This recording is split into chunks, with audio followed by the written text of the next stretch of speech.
मजमा बड़ा शानदार है, महफिल बड़ी अजमत वाली है। अल्लाह का करम देखिए, रब का करम देखिए कि अल्लाह की रहमतें इस मजमा पे नाजिल हो रही होंगी, अल्लाह की रहमतें नाजिल हो रही होंगी। ऐ उम्मते मुस्लिमीन, ऐ मेरे नबी का कलमा पढ़ने वालों या पढ़ने वाली हो, हुसैन का नाम लेने वाली हो, अपने दिल इस मजमा में जो आई हो, अपने दिल में एक ख्वाहिश ले लेना, अपने दिल में एक उम्मीद ले लेना, अपने दिल में एक सोच ले लेना और यही सोच लेना कि आज इस मजमा में आए हैं, अल्लाह तेरे हुसैन का जिक्र सुनने के लिए आए हैं, अल्लाह इस मजमे में आए हैं तो तेरा भी जिक्र सुन रहे हैं, तेरे नबी का जिक्र सुन रहे हैं, हुसैन का जिक्र सुन रहे हैं। अल्लाह हमारी मुरादें पूरी फरमा दे, अल्लाह हमारी तमन्नाएं पूरी फरमा दे। कसम खुदा की मुसलमानों, पूरी जिम्मेदारी के साथ बोल रहा हूँ, अगर सच्ची तमन्ना लेकर आए हो, सच्ची ख्वाहिश लेकर आए हो, सच्ची मुरादें लेकर आए हो तो बारगाहे खुदाबंदी से तुम्हें नाउम्मीद नहीं किया जाएगा। हुसैन आज़म के ताल्लुक से, हुसैन के वसीले से आज ही मजमा में अपने दिल में सोचिएगा, बारगाहे रब में दुआ के लिए हाथ उठाइएगा या फिर हाथ ना उठाए तो अपने दिल में दुआ कीजिएगा, या अल्लाह आज हुसैन की महफिल में आए हैं, अल्लाह शहीद करबला की महफिल में आए हैं, अल्लाह हसन मुजतबा के सदके से, अल्लाह शहीद करबला के वसीले से अल्लाह हमारी दिली जायज मुरादों को पूरा फरमा दे। कसम खुदा की दिल से अगर दुआ मांग ली तो अल्लाह तुम्हारी दुआओं को कबूल फरमा लेगा और तुम उसका सिला अदा कर देगा। सुभान अल्लाह, सुभान अल्लाह। बिरादराने इस्लाम, हसन मुजतबा व शहीदी करबला का बड़ा मकाम है, इनका बड़ा रुतबा है। तारीख के हवाले से बता दूं, मिशकात शरीफ की एक रिवायत है, यही रिवायत अस्सवाइकुल मुहर्रका के अंदर ये रिवायत मिलती है और वो रिवायत ये है, इस रिवायत से आप समझिएगा कि हसन मुजतबा का मकाम क्या होगा, शहीद करबला का मकाम क्या होगा। तारीख ये कहती है, हजरत अब्दुल्लाह इब्न अब्बास रज़ियल्लाहु ताला अन्हुमा से रिवायत है, मेरे नबी इरशाद फरमाते हैं, ए मेरे सहाबियों सुनो सुनो, उस मजमा के अंदर मेरे मुस्तफा ने फरमाया, मस्जिद नबवी में मेरे नबी जलवा अफरोज है, सहाबा का मजमा लगा हुआ है, सहाबा का जमे गफीर मौजूद है, हजारों की तादाद में सहाबा इकराम मौजूद है। उस मजमा के अंदर हजरत अबू बकर सिद्दीक मौजूद थे, हजरत उमर फारूक भी मौजूद थे, हजरत उस्मान सुन्नूरैन भी मौजूद थे, हजरत अली शेर खुदा भी मौजूद थे, हजरत साद भी मौजूद थे, हजरत सईद भी मौजूद थे, हजरत साद बिन अबी वक्कास भी मौजूद थे, हजरत तलहा भी मौजूद थे, हजरत जुबैर भी मौजूद थे, हजरत अब्दुर्रहमान बिन औफ भी मौजूद थे, हजरत अब्दुल्लाह भी मौजूद थे। तारीख ये कहती है हजरत खालिद बिन वलीद भी मौजूद थे, उस मजमा में मौजूद थे जहाँ मेरे नबी तशरीफ फरमा है। मेरे नबी इरशाद फरमाते हैं, मेरे सहाबियों सुनो सुनो, ए मेरे सहाबियों एक बात तुम्हें मैं बता दूं। सहाबा अर्ज करते हैं, या अल्लाह के नबी हमारे माँ बाप पर कुर्बान, या रसूलुल्लाह को बात बता दें क्या है। तारीख के अंदर आता है, मिशकात के अंदर आता है, अस्सवाइकुल मुहर्रका के अंदर ये रिवायत मिलती है, वो ये मिलती है, मेरे नबी इरशाद फरमाते हैं, सहाबियों सुनो सुनो, आज मैं तुम्हें बता के जा रहा हूँ, आज तुम्हें एक ऐसी बात बता रहा हूँ, बड़े गौर से सुनना मेरे सहाबा, बड़े तवज्जो से सुनना मेरे सहाबा, बड़े ज़हन को हासिल रखते सुनना मेरे सहाबा, बड़ी सोच से सुनना मेरे सहाबा, फिक्र हासिल रखना मेरे सहाबा। सहाबा इकराम अर्ज करते हैं, या रसूलुल्लाह अर्ज फरमाए क्या मामला है। मेरे नबी इरशाद फरमाते हैं, मेरे सहाबियों सुनो, खाने काबा होगा, खाने काबा होगा, मकाम इब्राहिम होगा, मकाम इब्राहिम और खाने काबा के बीच में जब भी कोई हाजी जाएगा, जब भी कोई हाजी जाएगा, हज करने के लिए जाएगा, तारीख ये कहती है कि जब कोई हाजी हज करने के लिए जाता है तो गुनाहों से पाक पवित्र हो जाता है, गुनाहों से साफ सुथरा हो जाता है। मिशकात की रिवायत है, मेरे नबी इरशाद फरमाते हैं कि जब कोई हाजी हज के लिए जाता है, जब वापसी पर उधर से आता है तो गुनाहों से ऐसा पाक और साफ हो जाता है, यह सब उसने आज ही अपनी माँ के पेट से जन्म लिया, आज ही।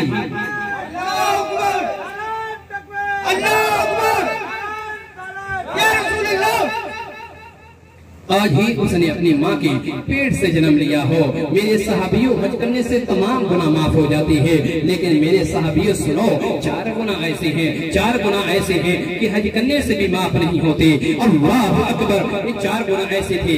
मेरे नबी इरशाद फरमाते हैं, मेरे सहाबियों सुनो, अगर कोई हज के लिए गया, मकामे इब्राहिम पर नमाज अदा की और वहां रोजा भी रखा, लेकिन अगर हसन हुसैन का दुश्मन है तो जन्नत में जा नहीं सकता। नारे तकबीर, नारे तकबीर, नारे रिसालत, नारे रिसालत, या शहीदे, या शहीदे, या अली।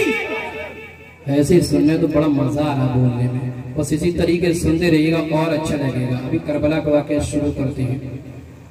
अज़ीज़ाने गिरामी वक़ार, इस रिवायत से हमने क्या अंदाजा लगाया? नबी फरमाते हैं कि जो मेरे अहले बैत का दुश्मन होगा, जो मेरे अहले बैत का दुश्मन होगा, अगर वो खाने काबा के अंदर भी मर गया तो वो जन्नत में जा नहीं सकता, बल्कि वो दोज़ख में जला दिया जाएगा, दोज़ख में ढकेल दिया जाएगा। क्या मतलब अहले बैत से? यानी जो फातिमा को अगर बुरा भला कहे, जो अली को गाली दे, जो हसन को बुरा भला कहे, जो हुसैन को गाली दे, तो यकीन जान लो कि इंसान कभी जन्नत में जा नहीं सकता। मेरे नबी इरशाद फरमाती है, मेरे सहाबियों सुनो, जिसने हुसैन से मोहब्बत की, लोगों उसने मुझसे मोहब्बत की है, मोहम्मद रसूलुल्लाह से मोहब्बत की है। और मेरे सहाबियों ये भी सुन लो, जिसने मुझसे मोहब्बत की है उसने तो मेरे रब से मोहब्बत की है। अल्लाह अकबर। और दूसरी तरफ मेरे नबी इरशाद फरमाते हैं, मेरे सहाबियों सुनो सुनो, और जिसने हुसैन से दुश्मनी की है, जिसने हुसैन को बड़ा बड़ा कहा है, जिसने हुसैन को गाली दी है, जिसने हुसैन के बारे में अपने पेट में कपट रखा है, मेरी नबी इरशाद फरमाते हैं, मेरे सहाबियों सुन लो, और जिसने हुसैन से दुश्मनी की है उसने मोहम्मद रसूलुल्लाह से दुश्मनी की है, और जिसने मुझसे दुश्मनी की है उसने तो मेरे रब से दुश्मनी की है, और जिसने रब से दुश्मनी की है तो समझ लो जहन्नम ही में उसका ठिकाना है, जन्नत में कोई। सुभान अल्लाह, सुभान अल्लाह। अज़ीज़ाने गिरामी वक़ार, हज़रत हुसैन हसन रज़ियल्लाहु अन्हुमा का बड़ा मकाम, बड़ा रुतबा है। कैसा रुतबा है? अच्छा एक बात और, हज़रत इमाम हुसैन छोटे थे, हुसैन बड़े थे। हज़रत इमाम हुसैन 5 साल की, हसन 6 साल की, हुसैन 5 साल के, हसन 6 साल की, और एक हज़रत अब्दुल्ला इब्ने उमर यानी फारूक आज़म के लड़के, और हसन हुसैन तीनों घर से निकले, तीनों घर से निकले। बड़े तवज्जो के साथ सुनिए, अल्लाह कसम बड़ा प्यारा वाकया है, दिल दहल जाएगा, दिल खुश हो जाएगा कि हुसैन और हसन का क्या मकाम है। कौन? खलीफा उमर फारूक आज़म। ये वो खलीफा थे, वो खलीफा कि जब हजरत उमर फारूक आज़म रास्ते से जाते थे और शैतान देख लेता था तो अपना रास्ता बदल देता था कि उमर आ रहे हैं, सुभान अल्लाह, उमर आ रहे हैं। वही उमर फारूक आज़म ऐसे जलाली थे कि अगर किसी सहाबी को बुलाने के लिए भेज दे कि उसको बुला लाओ, तो सहाबी जब बुलाने जाते जिस सहाबी को, तो वो ये सहाबी ये सोचता उमर बुला रहे हैं। अल्लाह खैर करे, कहीं ऐसा ना हो कि जिस्म तो मौजूद हो लेकिन जिस्म के ऊपर सर मौजूद ना हो। सुभान अल्लाह। सहाबी की ये सोच कि उमर कितने खतरनाक होगी कि शैतान रास्ता बदल दे। वो सहाबा इतने डरते थे उमर फारूक आज़म से, अपने वक्त का खलीफा था। अल्लाह कसम ऐसी हुकूमत की है फारूक आज़म ने कि मदीने से तलवार चलाई थी, सिर्फ 1 महीना और रह जाते तो हिंदुस्तान भी फतह कर लेते। हिंदुस्तान के अंदर फारूक आज़म घुस गए, फारूक आज़म की तलवार हिंद तक आ गई, लेकिन फिर ये हुआ कि उनका वक्त आ गया, शहीद हो गए। बड़ी खिलाफत 13 साल जिस शख्सियत ने हुकूमत की है वो खलीफा फारूक आज़म, और उनके बेटे हजरत अब्दुल्ला, वो हजरत हसन हुसैन से बड़े थे। तीनों ने इरादा बनाया, हसन बोले भाई हुसैन चलो घर से बाहर चला जाए, खजूरें खाई जाए। हुसैन बोले भाई हसन, ना तो तुम चढ़ सकते हो ना मैं चढ़ सकता हूँ, तो खजूरें कैसे तोड़ी जाएंगी। इमाम हसन ने कहा हुसैन परेशान मत हो, अब्दुल्ला बिन उमर को बुला लेते हैं, उमर फारूक आजम के लड़के को बुला लेते हैं, वो हमसे बड़े हैं, वो चढ़ जाएंगे, वो तोड़ लेंगे। फौरन बुलाया गया, फारूक आजम के लड़के हाजिर हो गए। उमर बोलिए हसन और हुसैन आपने मुझे बुलाया? बोले हाँ तुम्हें बुलाया। किस लिए बुलाया? कहा चलो खजूर खाने चलते हैं। जैसा वहाँ होता ना कभी अब बेर आ गए तो 6-7-8 लोग चले जाते हैं, छुट्टी किसी दिन कर लेते हैं, चलो बेर खाने चलते हैं, या ईद बकरीद के दिन दरिया वगैरह घूमने, समंदर वगैरह घूमने चले जाते हैं। एक पार्टी अलग से होती है, तो बोले चलो आज पार्टी करने चल रहे हैं। तीनों गए। इमाम हुसैन जो थे ना नरम मिजाज के थे, नरम के, और हुसैन थे वो बड़े गरम मिजाज के थे, बहुत सख्त थे, बड़े जलाली थे। तीनों गए, बड़े खुशी हो गए। तीनों दोस्त थे। इमाम हसन इमाम हुसैन बड़ा प्यार था, बहुत प्यार। इनको भी लेके चले गए, और जब गए खजूरों पे तो हजरत अब्दुल्ला बिन उमर से कहा कि आप चढ़ जाओ। वो चढ़ गए। जब वो चढ़े, इमाम हसन कहते हैं उमर सुन लो, अब्दुल्ला सुन लो, ऊपर तो चढ़ रहे हो, अकेले मत खाना, फेंकते भी जाना, ऊपर तुम खाओ तो नीचे यहाँ फेंको। ठीक है फेंकूंगा। अब ये हुआ, चढ़ गए। अब अब्दुल्ला बिन उमर क्या कर रहे हैं, अच्छे अच्छे जो खजूरें हैं वो तो खुद खा रहे हैं, अच्छे अच्छे जो खजूरें थे खुद खा रहे थे, और खराब खराब जो थे वो नीचे फेंक रहे थे। इमाम हसन ने एक बार देखा, 2 बार देखा, 3 बार देखा कि खराब खराब फेंक रहा है, खुद अच्छे अच्छे खा रहा है। जब बार बार यही आलम देखा तो इमाम हसन ने गर्दन ऊपर उठाई और कहा ऐ मेरे नाना के गुलाम के लड़के, ऐ मेरे नाना के गुलाम के लड़के, अच्छे अच्छे खा रहा है, खराब खराब नीचे। मेरे नाना के गुलाम के लड़के, इमाम हसन ने जैसे ही कहा है उमर फारूक आजम के लड़के फौरन उतरे। क्या कहा? बोले तू मेरा गुलाम, तेरा बाप मेरे नाना का गुलाम। बोले मुझे गुलाम कहा? बोले हाँ गुलाम कहा। फौरन हजरत उमर फारूक आजम के लड़के उमर रोने लगे, रोते रोते फारूक आजम के दरबार में पहुंच गए। मजमा लगा हुआ फारूक की बारगाह में। बेटा पहुंच गया। उमर फारूक ने कहा बेटा क्या वजह है, किस चीज ने रुलाया है?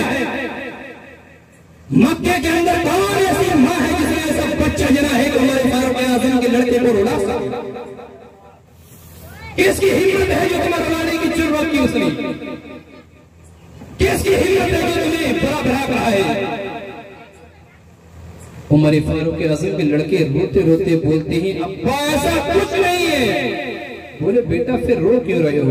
बोले आज हसन ने ये मुझसे कहा। बेटा क्या कहा है हसन ने? हसन ने?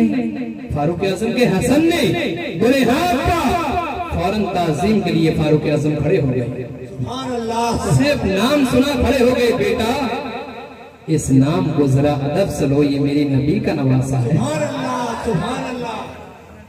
उमर खड़े हो गए। बेटा अब बताओ क्या हुआ? बोले उमर ने फारूक आजम से कहा अब्बा आज हसन ने मुझे ये कहा है मेरे नाना के गुलाम का लड़का। फारूक आजम ने कहा इमाम हसन ने कहा है? बोले हाँ। बोले लेकर आ जाओ। फौरन इमाम हसन रज़ियल्लाहु ताला अन्हु आ गए। आपने मुझे बुलाया? बोले हाँ आका बुलाया। हसन 6 साल की, फारूक आजम खलीफा। फारूक आजम कहते हैं सरकार आपको बुलाया है आका। बोले आपने क्या कहा? बोले ये कहा कि तू मेरे नाना का गुलाम का लड़का और तू मेरा गुलाम। सुभान अल्लाह, सुभान अल्लाह। फारूक आजम ने कहा सरकार यही लिख दो, यही पर्ची पर लिख दो। हजरत इमाम हसन ने लिख दिया मेरे नाना के गुलाम के लड़के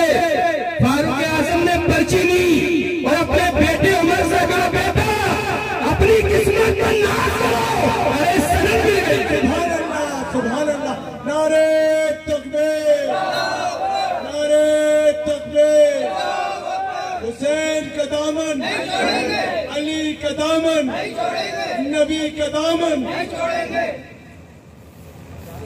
बेटा हुसैन ने हसन ने लिख दिया है, अब सनद में लिख।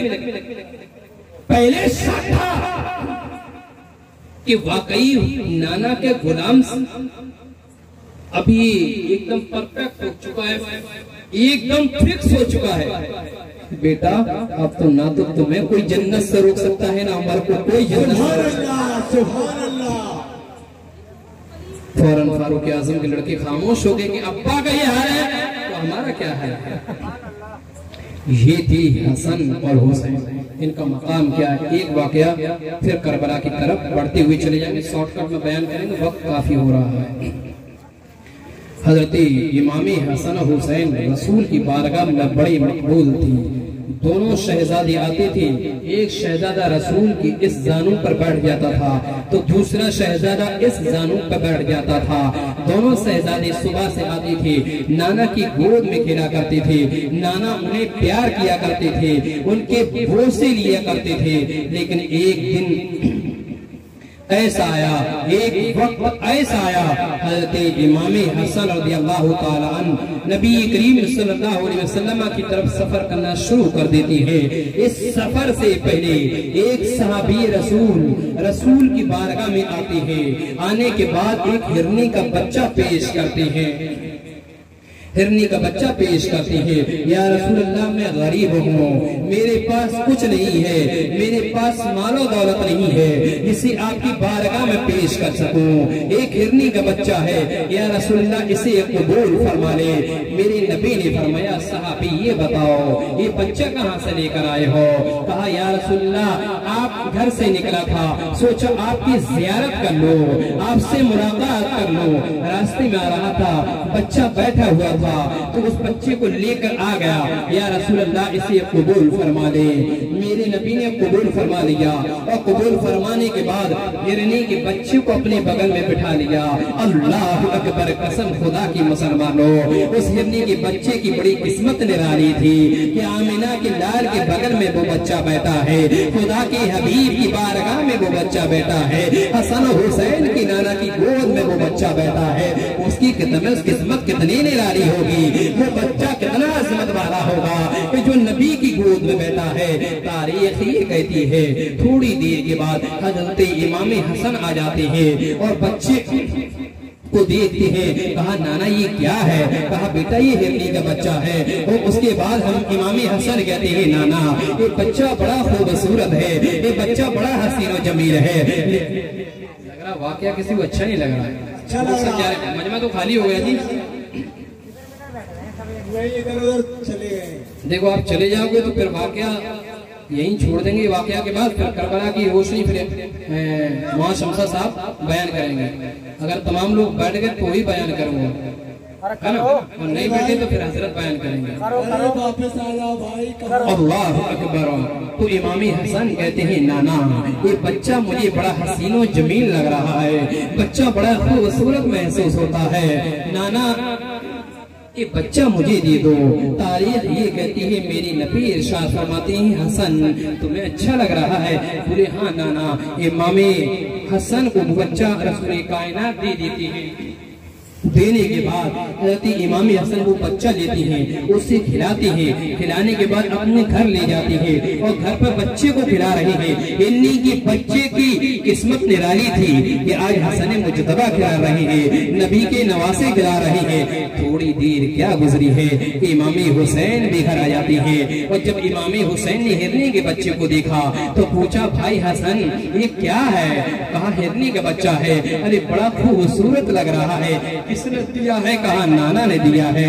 भाई हसन ये बच्चा मुझे दे दो, ये बच्चा मुझे बड़ा प्यारा महसूस हो रहा है, ये बच्चा मुझे बड़ा अजीज लग रहा है। तारीख ये कहती है इमाम हसन कहते हैं नहीं हुसैन, ये बच्चा मैं तुम्हें नहीं दे सकता, ये बच्चा मुझे खूबसूरत लगा, ये हिन्नी का बच्चा मुझे प्यारा लगा, इसीलिए तो मैं नाना से लेकर आया हूँ। अल्लाह अकबर। हुसैन कहते हैं भाई ये बच्चा मुझे दे दो, भाई ये बच्चा मुझे दे दो, ये बच्चा मुझे बहुत प्यारा लग रहा है। तारीख कहती है हसन मुजतबा कहते हैं नहीं भाई मैं अब्बा जान से लेकर आया हूँ, मैं नाना जान से लेकर आया हूँ, ये बच्चा मैं तुम्हें नहीं दे सकता।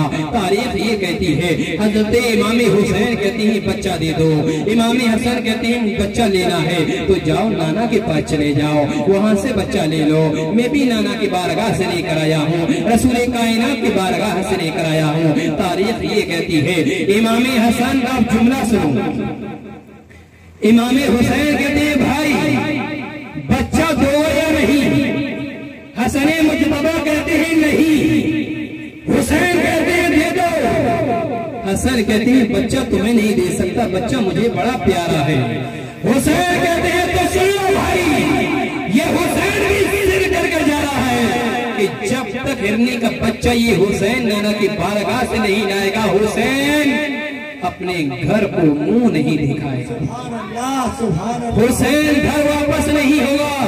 तारीख ये कहती है हुसैन ने कदम बढ़ाना शुरू कर दिया, कदम बढ़ाते बढ़ाते मेरी नबी की बारगाह में पहुंच गए, सलाम किया नाना अस्सलाम वालेकुम। मेरी नबी ने जवाब दिया हुसैन आ जाओ बेटा जरा करीब आओ। हुसैन को मुस्तफा ने जानू पर बिठा लिया, हुसैन को मेरी नबी ने चूमना शुरू कर दिया, कहीं पेशानी को चूम रहे थे, कहीं होठों को चूम रहे थे, कहीं गालों को चूम रहे थे, हुसैन को प्यार कर रहे थे। नाना आप कैसे हैं?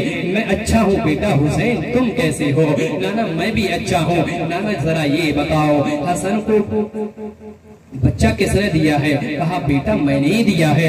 बाबा आपने हसन को बच्चा दे दिया। नाना आपने हसन को बच्चा दे दिया, हिरनी का बच्चा मुझे भी चाहिए। मेरी नबी फरमाती हुसैन बेटा जिद मत करो, एक ही बच्चा था, हिरनी का बच्चा था और वो ले गए हुसैन। हसन अगर तुम पहले आए होते तो बेटा हुसैन तुम ले लेते, लिहाजा अब ऐसा करो कि जाओ हसन और तुम दोनों खेल लो। हुसैन कहते हैं नहीं नाना मुझे बच्चा अकेला चाहिए, मुझे बच्चा अलग चाहिए। नाना कहते हैं बेटा हुसैन जिद नहीं करते, हुसैन अच्छे बच्चे जिद नहीं करते, जाओ घर में जाओ और दोनों खेल लो। हुसैन कहते हैं नाना हुसैन कहते हैं नाना हसन से वादा कर आया हूँ, भाई हसन से वादा कर आया हूँ कि हुसैन घर में उस वक्त तक दाखिल नहीं होगा जब तक कि दूसरा बच्चा हिरनी का लेकर नहीं आएगा। तारीख ये कहती है नाना बार बार कह रहे हैं हुसैन कह रही है हुसैन बेटा जिद मत करो। हुसैन कहते हैं नाना आज हुसैन आपके पास से लौट गया तो उम्मत क्या कहेगी, उम्मत क्या सोचेगी कि नबी किसको क्या देंगे? अरे नबी दुनिया को क्या देंगे, नबी अपनी उम्मत को क्या देंगे, जबकि अपने बेटे की ख्वाहिश पूरी ना कर सके, अपने नवासे की ख्वाहिश पूरी ना कर सके। नाना मैं वापस नहीं जाऊंगा, मुझे हिरनी का बच्चा चाहिए, यानी नाना चाहिए। नबी इरशाद फरमाती है बेटा हुसैन जिद मत करो, चले जाओ। जिद नहीं करते अच्छे बच्चे, जाओ हसन के साथ जाओ और दोनों खेल लो। तारीख ये कहती है, रिवायत ये बताती है, इतिहास ये कहता है कि करीब था कि हजरत इमाम हुसैन की आंखों से आंसू जारी होते, करीब था कि इमाम हुसैन रोते। तारीख ये बताती है कि फौरन हिरनी एक बच्चा और लेकर आ रही थी, एक हिरनी बच्चा लेकर आई रही थी। सहाबा देख रहे थे कि हुसैन नबी करीम से बहस कर रही हैं, मुस्तफा से बहस कर रही हैं। सहाबा ने देखा या रसूल अल्लाह हुसैन की ख्वाहिश पूरी हो रही है, हुसैन की दुआ अल्लाह की बारगाह में कबूल हो रही है। अल्लाहु अकबर कबीरा। मेरे नबी ने देखा कि क्या हो गया सहाबियों, क्यों मुस्कुरा रही हो, वजह क्या है? या रसूल अल्लाह जिस बच्चे का इंतजार था वो देखो हिरनी अपना बच्चा लेकर आ रही है। मेरे नबी ने फरमाया हिरनी को आने दो। हिरनी आ गई या रसूल अल्लाह सल्लल्लाहु अलैहि वसल्लम, एक बच्चा आपकी बारगाह में आ चुका है, दूसरा बच्चा भी कबूल फरमा ले। अल्लाहु अकबर कबीरा। मेरे नबी से हिरनी कहती है या रसूल अल्लाह इस बच्चे को ले दे और बेटा हुसैन को दे दे। या रसूल अल्लाह हुसैन रो ना पाए, या रसूल अल्लाह हुसैन के आंसू गिर ना पाए, या रसूल अल्लाह हुसैन के आंसू गिर गए कायनात रह जाएगी। रसूल पाक अगर हुसैन के आंसू आंसू गिर गए, फरिश्ते रो पड़ेंगे। अल्लाह के नबी अगर हुसैन रो पड़े तो फरिश्ते रो पड़ेंगे, और अगर फरिश्ते रो पड़े तो कायनात हिल जाएगी। अल्लाहू अकबर। हिरनी अर्ज करती है अल्लाह के नबी अगर हुसैन रो पड़े तो जन्नत में हूरें रो पड़ेगी। अल्लाहू अकबर कबीरा। मेरे नबी इरशाद फरमाती है हिरनी जरा तू ये बता दे कि जो तू बच्चा लेकर आई है तुझे कैसे पता कि मेरा बेटा हुसैन रोने वाला है, मेरा हुसैन की आंखों में आंसू आने वाले हैं। अल्लाहू अकबर कबीरा। हिरनी जवाब देती है, हिरनी की अल्लाह वज़ीर गोयाई देता है। हिरनी ज़बान इंसानी ज़बान में कहती है, हिरनी इंसानी ज़बान में बोलती है कि अल्लाह के नबी सल्लल्लाहु अलैहि वसल्लम मैं तो एक जंगल में चल रही थी, अपने बच्चे की याद में मायूस थी, एक जंगल में बैठी हुई थी, अपनी आंखों से आंसू बहा रही थी, अपनी औलाद की याद में मेरी आंखों से आंसू जारी थे, मैं रो रही थी, मैं बिलक रही थी, और बच्चे की याद में आंसू गिर रहे थे, मैं रो रही थी। अल्लाहू अकबर कबीरा। मेरे नबी इरशाद फरमाते हैं ये बता दो जब तुम रो रही हुई थी तो तुम्हें क्या पता कि मदीना कहाँ है, मदीने के जंगलात कहाँ है, तुम्हें कैसे खबर हो गई हुसैन रोने वाली है। वही अर्ज करती है या रसूल अल्लाह मैं जब जंगल में मौजूद थी, जब मैं रो रही थी तो अल्लाह की जानिब से हुक्म आता है इतनी रोने की जरूरत नहीं है, इतनी परेशान होने की जरूरत नहीं है, इतनी मायूस होने की जरूरत नहीं है, इतनी गमगीन होने की जरूरत नहीं है, इतनी अपने आंसुओं को मत बहाओ, इतनी इतना मत रो, इतनी इतना गमगीन मत हो, इतनी तुम नहीं जानती हो तुम्हारा बच्चा कहाँ है, इतनी तुम नहीं पहचानती हो तुम्हारा बच्चा किस जगह गया है। तुम्हारा बच्चा तो ऐसी जगह गया है कि इतना ख्याल तुम नहीं रखता कि उतना ख्याल रखने वाली जगह पहुंच गया है। अल्लाहू अकबर। इतनी अर्ज करती है या रसूल अल्लाह आखिरकार क्या है। मेरे नबी फरमाते हैं इतनी तुम्हें रोने की जरूरत नहीं है, तुम्हें परेशान होने की जरूरत नहीं है। अल्लाहू अकबर। पहले वाकया बयान करो। इतनी अर्ज करती है अल्लाह के नबी जब मैं रो रही थी अल्लाह की जानिब से हुक्म आया और ये हुक्म आया तुम्हें रोने की जरूरत नहीं है, अरे तुम्हारा बच्चा तो बड़ी अच्छी जगह पहुंच चुका है, तुम्हारा बच्चा तो उस जगह पहुंच चुका है जिसे रसूल कायनात कहा जाता है, जिसे तमाम नबियों का सरदार कहा जाता है। अल्लाहू अकबर कबीरा। तारीख ये कहती है, इतिहास ये बताता है। अल्लाहू अकबर। रिवायतों के अंदर ये आता है कि वो हिंदी अर्ज करती है अल्लाह का हुक्म आया तेरा बच्चा एक अच्छी जगह पहुंच चुका है, तेरा बच्चा नबी के गर्भों में पहुंच चुका है, नबी की गोद में खेल रहा है।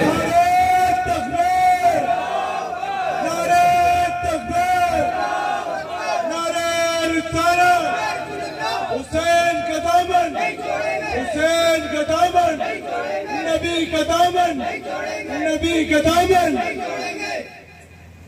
हिरनी से रब इरशाद फरमाता है ए हिरनी मायूस होने की जरूरत नहीं है, तेरा बच्चा तो एक अलग जगह गया है, ऐसी जगह गया है जो जमीन और आसमान का मालिक है, तमाम नबियों का सरदार है। हिरनी तू अपनी किस्मत पे नाज कर, हिरनी तू अपनी किस्मत पे नाज कर, हिरनी तूने ऐसा बच्चा जना है जो तारीख हमेशा जितनी शाहिद रहेगी, हिरनी तूने ऐसा बच्चा जना है कि तारीख मौजूद होगी और हमेशा तारीख ये कहेगी कि दुनिया के अंदर कोई ऐसी हिरनी जनी है, दुनिया के अंदर कोई ऐसी हिरनी जनी है कि जिसने अपने बेटे को रसूल कायनात के ऊपर कुर्बान कर दिया है। अल्लाहू अकबर कबीरा।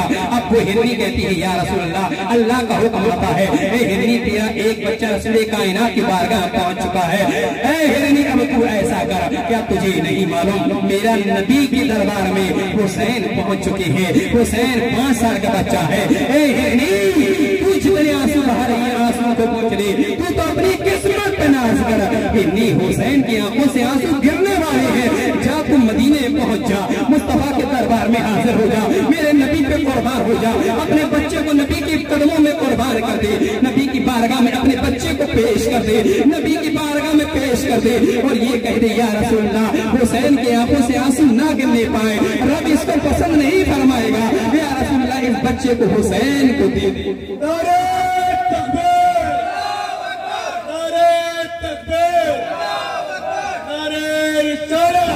ये कहती है अल्लाहू अकबर कबीरा। मेरे मुस्तफा फरमाते हैं नी तुम बच्चा हुसैन के लिए लेकर आई हो, कहाँ या रसूल अल्लाह हुसैन के लिए बच्चा लेकर आई हो। अल्लाह का हुक्म इसलिए लेकर आई हो, मैं बच्चे हुसैन के लिए अपने बच्चे को लेकर आई हूँ। अल्लाह अकबर। मेरे नबी तो मुशफिक थे, मेरे नबी तो इंसानों को जितना मोहब्बत करते थे, चरिंदों परिंदों को भी बड़े मुस्तफा मोहब्बत फरमाते थे, इसलिए कि मेरे नबी तो हर शे के लिए रहमत थे। इंसानों के लिए भी मेरे नबी रहमत थे, जिन्नों के लिए भी मेरे नबी रहमत थे, परिंदों के लिए भी मेरे नबी रहमत थे, अर्श के लिए भी नबी रहमत थे, फर्श के लिए भी नबी रहमत थे, मुस्लिमों के लिए नबी रहमत थे, कुफ्फार मुशरिकीन के लिए भी नबी रहमत थे, यहूद और नसारा के लिए भी नबी रहमत थे, चरिंदों के लिए भी नबी रहमत थे, परिंदों के लिए भी रहमत थे। कुल मिला कहिए कि सारी कायनात के लिए मेरे मुस्तफा रहमत थे। कुरान मुक़द्दस के अंदर आता है, वमा अरसलनाका इल्ला रहमतन लिल आलमीन। ए हबीब, हमने आपको सारी कायनात के लिए रहमत बनाकर भेजा है। अल्लाहु अकबर। तारीख ये कहती है, इतिहास ये बताता है, मेरे नबी ये इरशाद फरमाते हैं, तू ये बता, तेरे दो बच्चे थे, एक बच्चा मेरी बारगाह में पहले ही आ चुका है, तूने एक बच्चा खुशी खुशी दे दिया है। अब हिरनी ऐसा कर, तू भी एक माँ है, तू भी एक माँ है, तेरी एक औलाद बची है, लिहाजा इस औलाद को यहाँ से ले ले। हुसैन रोता है, उसको अपने सीने से लगा लूंगा, हुसैन को चुप करवा दूंगा, हुसैन के आंसू पहुँच दूंगा, हुसैन को गमगीन नहीं होने दूंगा, हुसैन को रोने नहीं दूंगा। हुसैन के आंसू जब गिरेंगे तो मुस्तफा का दामन होगा, हुसैन के आंसू होंगे, मैं दामन फैला दूंगा, हुसैन के आंसू नहीं गिरने दूंगा। इन्नी तू अपना बच्चा मत दे, इन्नी तू भी एक माँ है, इन्नी अगर किसी माँ से अगर उसकी औलाद को लिया जाए, अगर किसी माँ से उसकी औलाद को छीना जाए, किसी माँ से उसकी औलाद को लिया जाए, वो बर्दाश्त कैसे कर सकेगी? इन्नी तू भी एक माँ है, इन्नी तू भी एक माँ है, तेरी औलाद दो औलाद है, एक जा चुकी है, अब तू कैसे किसके सहारे जिएगी? अब तू किसके बराबर जिएगी? एक बच्चा ही नहीं तू ले जा, मैं हुसैन को समझा लूंगा, मैं हुसैन को समझा दूंगा, मैं हुसैन को मना लूंगा, मैं हुसैन के आंसू गिरने नहीं दूंगा। तारीख बताती है, इतनी अर्ज करती है